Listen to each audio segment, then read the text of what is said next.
Good morning, Cullman, and thank you for joining us on Cullman Today. I'm your host, Dustin Isom, and today is Tuesday, December 17th.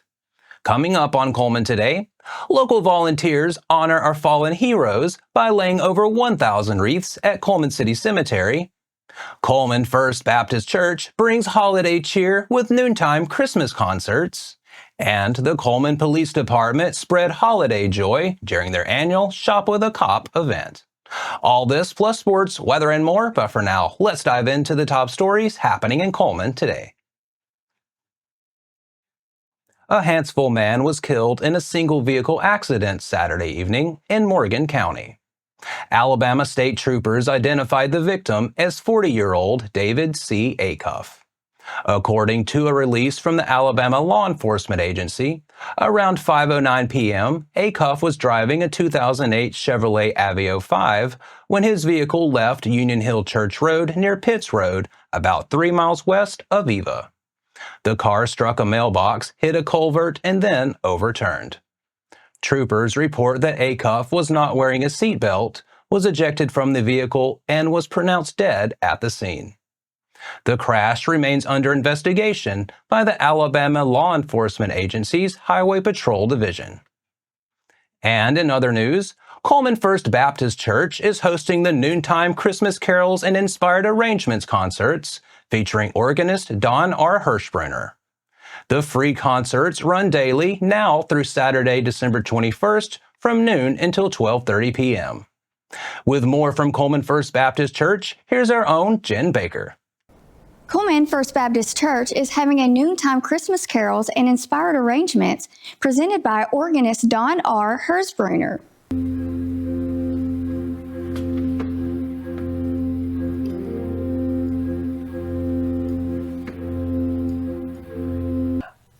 I'm Don Hirschbruner, and I play the organ at First Baptist Church.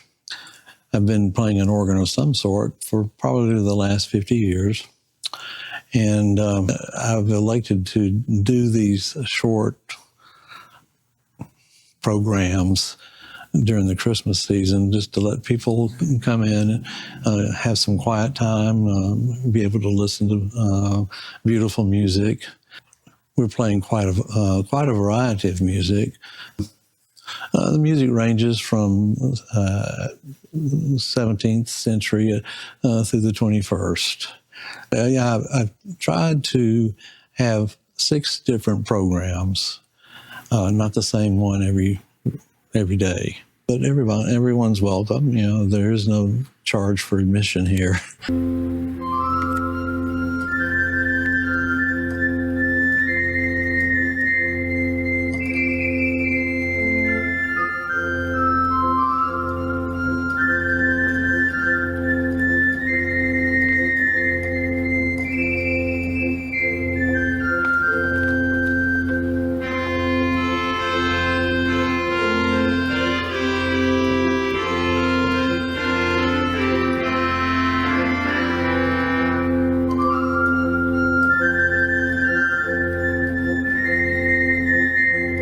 The event is happening all week, Monday through Saturday, December 16th through December 21st.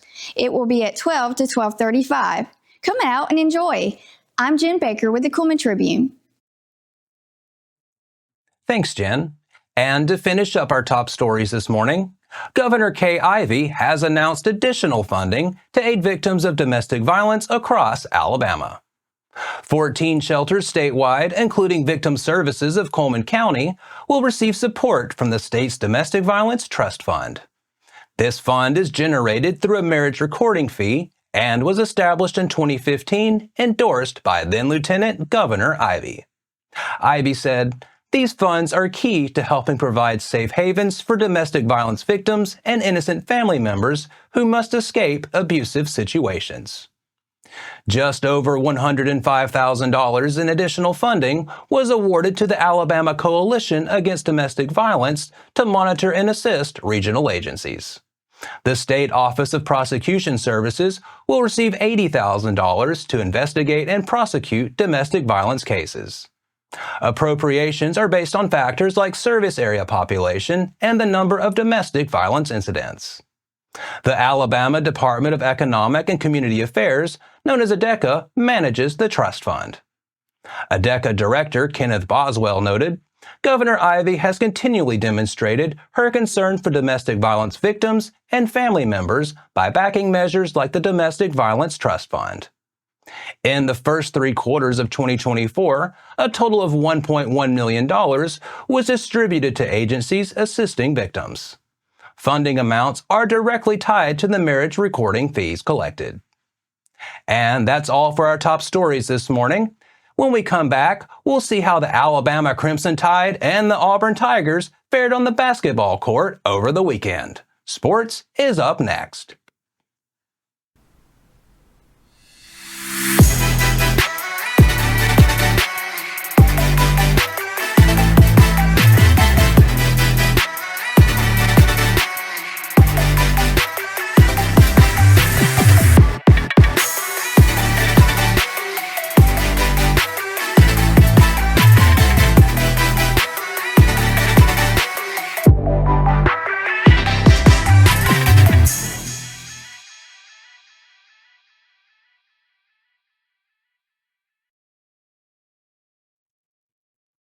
Welcome back. In sports today, we'll take a look at how the Tide and the Tigers performed on the hardwood over the weekend.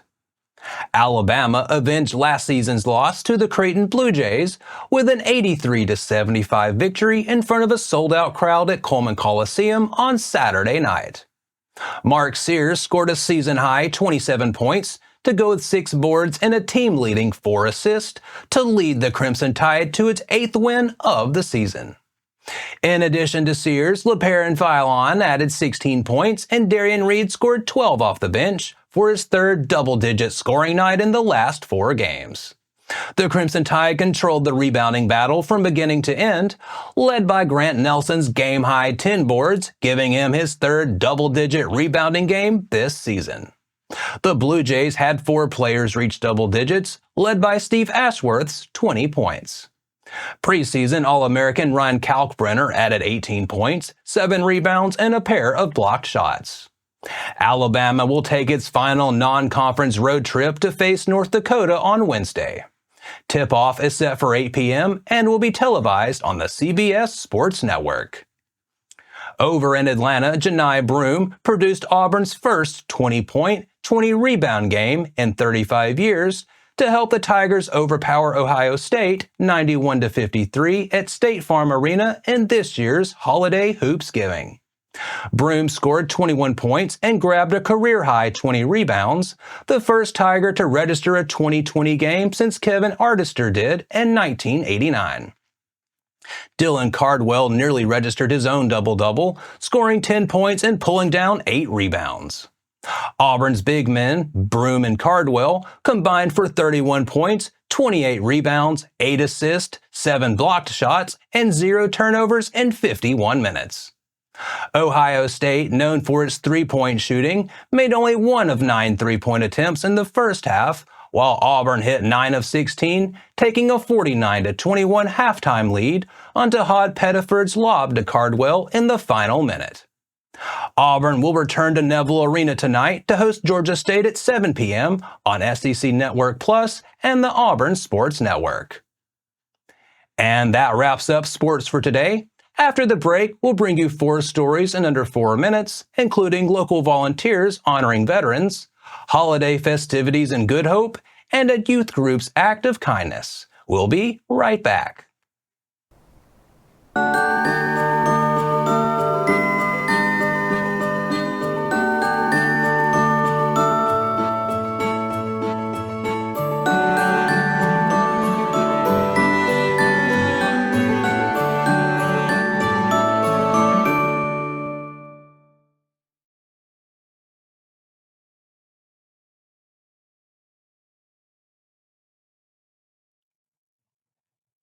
Hello and welcome back. Now it's time to speed things up with a news rundown. 4 stories in under 4 minutes. On Saturday, December 14th, volunteers gathered at Cullman City Cemetery to lay 1,020 wreaths on veterans' graves as part of the nationwide Wreaths Across America event. Organized locally by Cullman City Cemetery Coordinator Aletha Gibbs, the ceremony aims to remember, honor, and teach about the sacrifices of our servicemen and women. The event featured a prayer from VFW Chaplain Gary Rogers, a presentation of colors by the Cullman Area Technology Academy JROTC Color Guard, and the national anthem performed by Tommy Hutchins. Wreaths were laid at the grave of Colonel John G. Cullman, the city's namesake. Mayor Woody Jacobs attended and thanked the volunteers for honoring the veterans. Despite covering over 1,000 graves, more wreaths are needed to honor all the veterans buried there. Community members can support next year's effort by sponsoring wreaths. For every wreath sponsored before January 17th, an additional wreath will be provided for free. For more information, contact Aletha Gibbs at 256-505-2040 or awgibbs65@gmail.com. Meanwhile, the City of Good Hope celebrated the season with its annual Christmas parade on Saturday, December 14th. The parade began at James W. Shabel Stadium and made its way to Good Hope City Hall, featuring festive floats and joyful participants.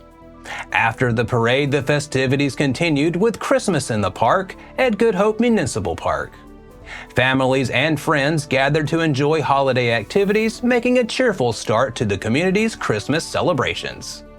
Up next, a youth group from Faith Independent Church recently surprised residents at Falkville Nursing Home by delivering 90 homemade Christmas cards. The Sunday school class had been working on the cards for weeks and braved the rain to spread holiday cheer. Church member Arrow Terry said she was proud of the group and that the entire project was led by the class's 16-year-old teachers Jewel and Harley. She said, "So many say our youth are the church of tomorrow, but they're really the church of today. If you don't allow them to be involved today, there won't be a church tomorrow." And finally, some news we love to share. Cullman Police Department officers brought early Christmas joy to local families during the 11th annual Shop with a Cop event. Officers partnered with 16 amazing kids, making this year's event even more special. An official with the CPD said, "It is an honor to put smiles on these children's faces while also blessing all of the officers and volunteers involved." The department extends heartfelt thanks to everyone who helped make the day unforgettable. And that's your 4 stories in under 4 minutes. Now for a quick break before we look at the weather ahead and pay our respects with obituaries. I'll be right back after this message. Step into Cullman, where local heroes and community spirit shine. Introducing Community Matters Magazine from the Cullman Tribune, your guide to inspiring tales and community spirit. Celebrate our local champions and dive into the festivities at Christ Kindle Market.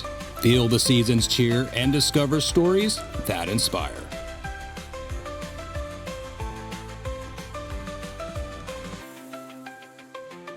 Community Matters Magazine. Connect with your community. Find your free issue at these locations or download a copy online.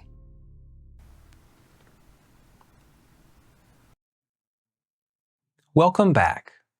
Let's take a moment to pause and remember those who have lost their lives this week as we turn to obituaries. Mary Charlotte Kilgore, 82 of Baileyton, passed away on Sunday, December 15th. Funeral service for Ms. Kilgore will be on Thursday, December 19th at 1 p.m. at Cullman Funeral Home Chapel. Visitation will be held in the chapel prior to the service from 11 a.m. until 1 p.m. with interment at Ebenezer Cemetery. David Craig Acuff, 40 of Hanceville, passed away on Sunday, December 14th. Funeral service for Mr. Acuff will be at 3 p.m. on Wednesday, December 18th at Hanceville Funeral Home Chapel. The family will welcome friends for visitation at Hanceville Funeral Home on Wednesday from 1 until 3 p.m. That finishes up obituaries for today. Our thoughts and prayers go out to their friends and families. Now, let's take a look at today's weather forecast. Today, we're likely to see showers before the afternoon and a chance of thunderstorms afterward. There may be patchy fog after 5 p.m., and it'll otherwise be mostly cloudy with a high of around 64. The chance of rain is 60%. Tonight, there's a 40% chance of showers, and we might see some patchy fog before 11 p.m., and it'll stay mostly cloudy with a low of around 54. Tomorrow, expect showers throughout the day with a high of around 66 and an 80% chance of rain. Tomorrow night, there's a 20% chance of showers before midnight, and it'll be mostly cloudy with temperatures dropping to around 38. And that wraps up another edition of Cullman Today. We appreciate you sharing your morning with us, and remember to stay connected by following us on social media and visiting CullmanTribune.com for the latest from our community. We'll be back bright and early tomorrow morning at 6:30 a.m., but until then, I'm Dustin Isom with Cullman Today, wishing you a great Tuesday, Cullman.